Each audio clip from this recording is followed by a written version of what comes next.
প্রায় -20°C তাপমাত্রা। তবুও চীনের হেইলংজিয়াং প্রদেশের বরফে জমে থাকা শিয়াংকাই হ্রদের চারপাশে জড়ো হয়েছেন কয়েক হাজার দর্শনার্থী। উদ্দেশ্য একটাই, বরফের নিচ থেকে জেলেদের জাল টেনে তোলার দৃশ্য দেখা। বরফ কেটে হ্রদের গভীর থেকে মাছ ধরার এই পদ্ধতি শতাব্দী ধরে চলে আসা একটি শীতকালীন ঐতিহ্য। স্থানীয়দের জীবনযাপন ও অর্থনীতিতে আজও এই রীতি গুরুত্বপূর্ণ ভূমিকা রাখছে। সম্প্রতি শিংকাই হ্রদের তীরে আনুষ্ঠানিকভাবে উদ্বোধন করা হয় 2026 সালের শিংকাই লেক উইন্টার ফিশিং ফেস্টিভ্যাল। চীন ও রাশিয়ার সীমান্তবর্তী এই হ্রদে আয়োজিত উৎসবে লোকজ শিল্পকলা, ক্রীড়া ও নানা বিনোদনমূলক আয়োজন উপভোগ করেন দর্শনার্থীরা।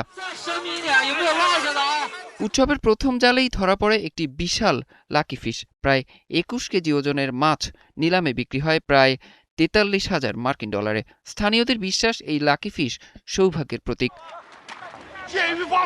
শীত, বরফ আর ঐতিহ্যের এই মিলন শিংকাই হ্রদকে পরিণত করেছে চীনের স্নো বেল্টের নতুন পর্যটন আকর্ষণে, যা এক অনন্য অভিজ্ঞতা দিচ্ছে দর্শনার্থীদের। অরিসুল ইসলাম, ৭১।